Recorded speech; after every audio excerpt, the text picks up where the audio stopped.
Itangazo ryihutirwa rireba abanyarwanda mwese mutuye mu gihugu cy'u Rwanda. Iri tangazo mwese rirabareba. Nanone iri tangazo ni irya WASAC, ikigo gishinzwe amazi ndetse isuku n'isukura mu gihugu cy'u Rwanda.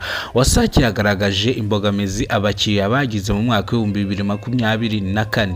Nanone ikagaragaza imbogamizi ku bakiriyenti babo bagize mu mwaka wa 2025.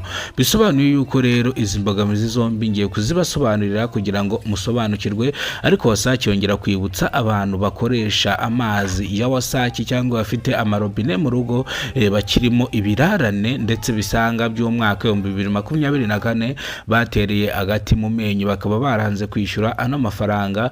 WASAC yagaragaje imbogamizi nyinshi bari guhura nazo, kubura amazi ndetse ikindi kirimo robine zabo bakaba barazikuriweho, ariko bivuze yuko rwose nta mande iri gusaba. Bivuze yuko rero ushobora kubahamagara ukavuga ati ndashaka kwishyura amezi mbarimo, ubundi mukaza mukamfungurira amazi. Ya mpande babacaga ubu ngubu bishatse kuvuga ngo ni poromosiyo ku muntu wese ushatse kubikoresha mu mwaka wa 2025 amatariki y'ukwa 8.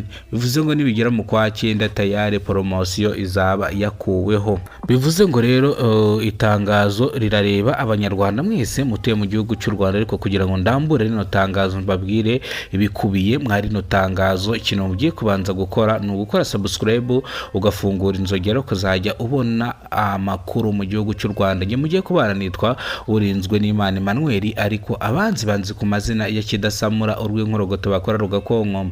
Ubwo reka twikoze ku itangazo rya WASAC, ikigo gishinzwe isuku n'isukura WASAC. Bivuze yuko rero WASAC igaragaje imbogamizi abakiriyenti bayo bagize mu mwaka wa 2024 ndetse no mu mwaka wa 2025. Ni inkuru nziza ku bakiriya bakoresha amazi ya WASAC, ni inkuru mbi nanone ku bakiriyenti bayo bakoresha amazi ya WASAC. Nanone rero bivuze yuko ngiye kubanza mbabwire inkuru nziza. Uvuze ngo rero ibura ry'amazi ryari rimaze ryumvikana mu mujyi wa Kigali. Iki kibazo yagikemuye kubera yuko hari ahantu bavumbuye isoko riri kubahereza amazi, ikaba ariyo mpamvu abaturarwanda cyangwa abanyarwanda batuye mu mujyi wa Kigali mu turere dutatu tugize umujyi wa Kigali. Buriya utu turere dutatu nitwo duhagarariye utundi turere twose mu Rwanda: Nyarugenge, Kicukiro ndetse na Gasabo. Bivuze yuko rero amazi yatangiye kuza cyangwa amazi abanyarwanda barimo baravoma ni mu gihe mu murenge wa Kanombe barimo bavoma amazi mu gishanga. Umuturage akagaragaza imbogamizi bamaze guhura nazo: gripe, ibicurane ndetse n'utundi turwara twato na hato kubera gukoresha amazi adafite isuku. WASAC rero igaragaza yuko amazi mu mujyi wa Kigali yongeye akaboneka, ariko bivuze yuko wowe ufite ikigega ntabwo wigeze ubura amazi, kubera yuko saa moya za nimugoroba WASAC ibirekuye amazi kugira ngo muyavomere mu bigega. Ejo muzirigwa muyakoresha cyangwa abayacuruza muyacuruze kugira ngo mudahura n'imbogamizi nyinshi cyangwa mudahura n'ibizazane ngo amazi mwayabuze. Bivuze ngo rero namwe mw'iki gihe cy'impeshyi murabizi yuko ndetse bamwe na bamwe mwambukiranya mujya mu ntara zitandukanye muzakubita amaso muri Nyabarongo. Nyaboneka n'ujya ubona Nyabarongo yakamye, jya ubona yuko turi mu mpeshyi. Bivuze yuko rero Nyabarongo nayo tayari rwose irimo irakama, harimo utuzi dukenya kandi murabizi yuko Nyabarongo iba yuzuye.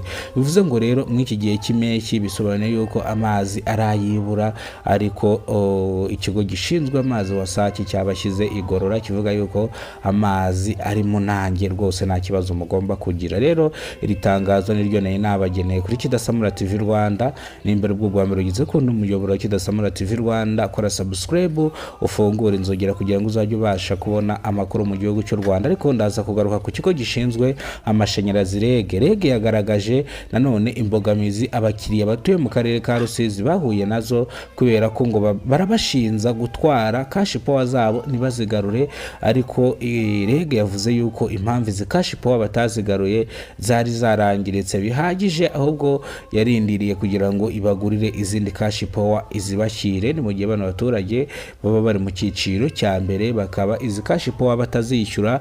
Rero yagaragaje imbogamizi bahuye nazo, irangiza ibisubizo cyangwa ibiseguraho bitewe n'uburyo babatindiye kubahereza amakashi power yabo, ariko tayari iki kiganiro nacyo ndaje nyikoreho. Ariko mbere yuko nkora kwa kino kiganiro, ikintu usabwa no gukora subscribe ugafungura inzogera.